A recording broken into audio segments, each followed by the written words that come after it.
শুভ সকাল বন্ধুরা। আজকে সকালে জলখাবার দেখুন কি বানাচ্ছি, ডিম টোস্ট। তা আমাদের বাড়িতে ডিম টোস্ট আর পেঁয়াজ দিয়ে বানানো হয় না, পেঁয়াজ লঙ্কা কিছু দেয় না, প্লেন ওপরে গোলমরিচ ছিটিয়ে সস দিয়ে খাওয়া হয়। এরকম করে নেবো। তা বন্ধুরা, আপনাদের ওখানে ঠান্ডা কেমন পড়েছে? আমাদের কলকাতায় আছে ঠান্ডা, সেরকম একটা বেশি ঠান্ডা নেই, অল্প ঠান্ডা আছে। বাইরে বেরোলে হয়তো ঠান্ডা লাগছে, কিন্তু ঘরে খুব একটা ঠান্ডা নেই। তাছাড়া এখন এই সময় একটু ঠান্ডা পড়ার দরকারই, ঠান্ডার সময় ঠান্ডা পড়বে তাহলেই ভালো। তখন টিফিনটা রেডি হয়ে গেছে,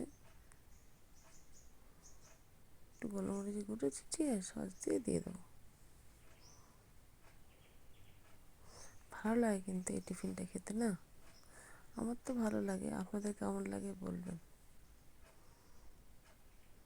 আর খুব তাড়াতাড়ি হয়ে যায় তো, মেয়েরা একটু ফাঁকিবাজি হয়, তাড়াতাড়ি করে টিফিন করে দেবো, মানে যে রান্নাটা তাড়াতাড়ি সেটা করতে চায়। রাখি, ভালো থাকবেন, টাটা।